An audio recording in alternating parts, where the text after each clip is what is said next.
today, I'll choose courage over comfort. Je choisis le courage plutôt que le confort. Bienvenue les amis, j'espère que vous allez bien. Ici c'est Pierre Mendia et c'est toujours un grand plaisir pour moi d'être avec vous.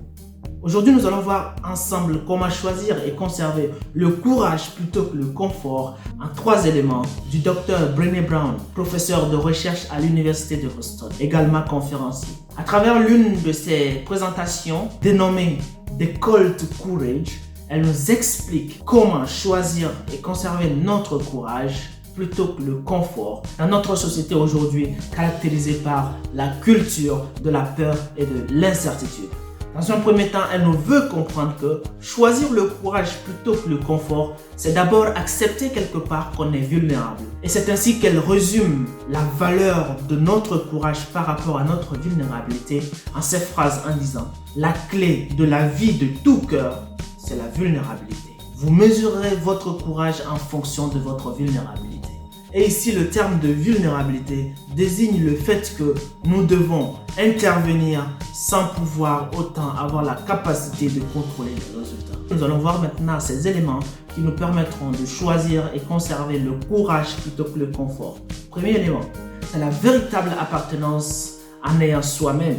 Le Dr. Brown explique que la vulnérabilité crée un réel besoin d'appartenance. Nous sommes câblés par une appartenance et voulons et espérons que d'autres personnes nous aiment, nous considèrent, nous voient et nous reconnaissent en fonction de notre appartenance. Ce qui n'est pas mauvais en soi, mais il ne faut surtout pas éviter d'être soi-même.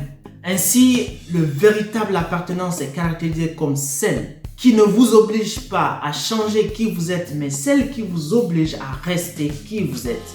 Et c'est ça qui vous rend beaucoup plus vulnérable. Autrement, l'ennemi d'une véritable appartenance, c'est d'essayer de s'intégrer, de s'adapter. S'adapter, c'est d'analyser, d'observer et de s'acclimater.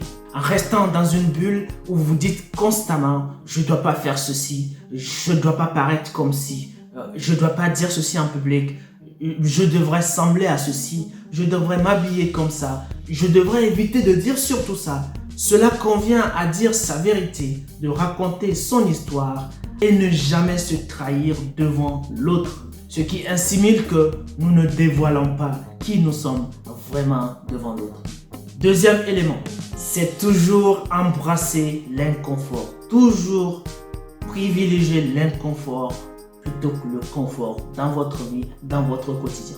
Ici, elle nous explique à travers une expérience avec les entreprises et les organismes qu'elle a eu à travailler. La grande partie du personnel disait toujours ne pas être à l'aise lorsqu'ils ont un échange avec d'autres organismes, d'autres sociétés ou d'autres collaborateurs. Parce qu'ils ont peur de dire une mauvaise chose.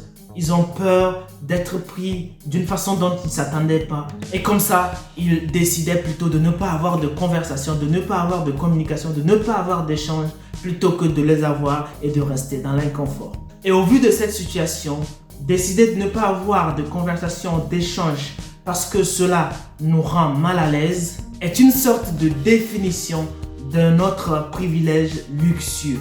Parce qu'en toutes circonstances, il ne faut pas penser que c'est votre confort qui est au centre de cette communication. Bien sûr que si vous créez une communication, si vous créez un échange, vous allez vous faire remettre à votre place quand il le faut. Et ça, ce n'est pas un problème. Vous n'avez pas besoin de savoir si vous avez un pari pris avant d'engager des communications. Nous devons accepter cet inconfort. Nous devons être capables de nous engager continuellement et au quotidien dans cet inconfort. Et elle nous donne comme conseil que nous devons écouter, apprendre et avoir le courage d'engager toujours ces conversations. Car le groupe marginalisé dans cette société ne porte pas ses responsabilités. Troisième élément, sortez des blocs, sortez de votre bulle habituelle. Le Dr. Brown raconte l'histoire de sa fille qui a intégré une équipe de natation durant une année et l'histoire de son entraîneur qui l'a assigné aux 100 mètres de brasse, qui est une course difficile et non pas le coup le plus fort de sa fille. Cette fille était bouleversée et a eu le conseil d'une de ses camarades, d'une de ses collègues, qui lui a suggéré de ne pas se présenter, de manquer à l'appel et de ne pas participer. Et donc, c'était fini. La fille, elle a demandé à sa maman, si je participe pas, est-ce que je serai disqualifiée pour toujours? Est-ce que je serai rabaissée aux yeux de mes camarades? Sa maman lui dit, pourquoi cette question? Et elle répond, je sais que je ne gagnerai pas cette course. Je ne sais pas comment toi tu définis gagner la course, mais pour moi, gagner la course, c'est de sortir de ces blocs et être mouillé. C'est fort. Sortir de ces blocs et être mouillé, c'est de se lancer et abandonner qu'on existe et donner tout ce qu'on a à donner. Sortir des blocs, c'est ce qu'a fait cette fille.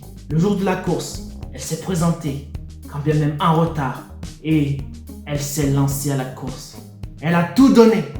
Et à la fin de la course, dès qu'elle sortit mouillée, à sa grande surprise, elle avait remporté la course. Elle a regardé sa mère, elle a coulé les larmes. C'est ça, sortir des blocs.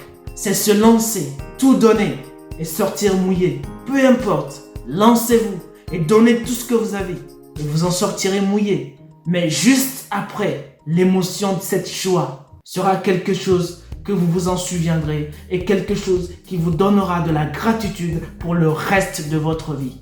Et le docteur résume l'histoire telle que la vulnérabilité est difficile, elle fait peur et elle se sent dangereuse. Mais ce n'est pas aussi difficile, effrayant et dangereux que d'arriver à la fin de notre vie et se dire « Et si je me présentais? Et si j'avais dit je t'aime? Et si j'étais sorti des blocs ?»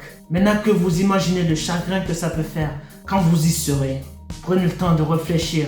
Présentez-vous maintenant à l'appel. Répondez à l'appel du courage. Parce que vous en valez la peine. Vous valez la peine d'être courageux.